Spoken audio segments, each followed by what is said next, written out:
வேல்முருகன், இனிமேல் நீ தான் இந்த கிளாஸ் ரெப்ரசன்டேட்டிவ். இனிமேல் நீ தான் இந்த கிளாஸ் நல்லா பொறுப்பா பாத்துக்கணும், புரியுதா? என்ன சேர்ந்தோனே ரெப்ரசன்டேட்டிவ் பதவி எல்லாம் கொடுக்கறாங்க? எப்படி இந்த பொறுப்பை சமாளிக்க போறோமோ? அப்புறம் தம்பி, சொல்லுங்க சார். கேண்டீன் போய் 2 தோசை, கொஞ்சம் தேங்காய் சட்னி, கார சட்னி இருந்தாலும் ஓகே, ஒரு உளுந்த வடை எல்லாத்தையும் வாங்கிக்கோ. மிச்சம் 2 ரூபா வரும், அதுவும் செலவுக்கு வச்சுக்கோ. இதெல்லாம் வாங்கிட்டு என்ன ஸ்டாஃப் ரூம் வந்து பாரு. சரிங்க சார். என்ன இந்த வேலையெல்லாம் வாங்குறாங்க? சார், அப்சர்வேஷன் எல்லாத்தோடதும் கரெக்ட் பண்ணிட்டு வர சொன்னீங்க. கரெக்ட் பண்ணிட்டு வந்துட்டேன் சார். சூப்பர் தம்பி, அதை வச்சிருங்க.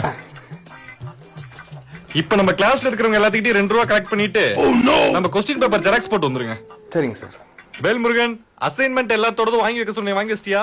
சார், எல்லாருமே சப்மிட் பண்ணிட்டாங்க சார். ஆனா அவனுங்க மட்டும் இன்னும் சப்மிட் பண்ணல சார். ரோஹித், ஏன் உன்னால அசைன்மெண்ட் சப்மிட் பண்ண முடியாதா? எந்திர ஃபர்ஸ்ட். அசைன்மெண்ட் முடிக்கல, கிளாஸ் விட்டு வெளியே கிளம்பு, ஓடு. ஏய், மானம் போட்டா குடுக்குற, வெளியே வாடா இருக்கு உனக்கு. ஏய், அவரு சொன்னதுனாலதான்டா கேட்டேன். என்ன கிளாஸ் ஃபுல்லா சத்தமா இருக்கு? ரெப்பி யாரு? என்ன கிளாஸ் ஃபுல்லா குப்பையா இருக்கு? ரெப்பி யாரு? கக்கூஸ்ல என்ன தண்ணியே வர மாட்டேங்குது, ரெப்பி யாரு? என்ன எதுக்கு எடுத்தாலும் என்னவே கூப்பிடுறானுங்க?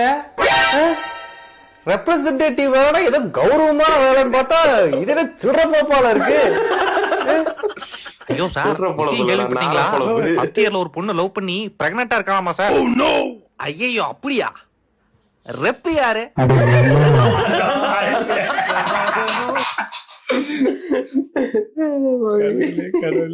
ஃபர்ஸ்ட் இயர்ல எல்லாத்துக்குமே ரொம்ப காரணம்.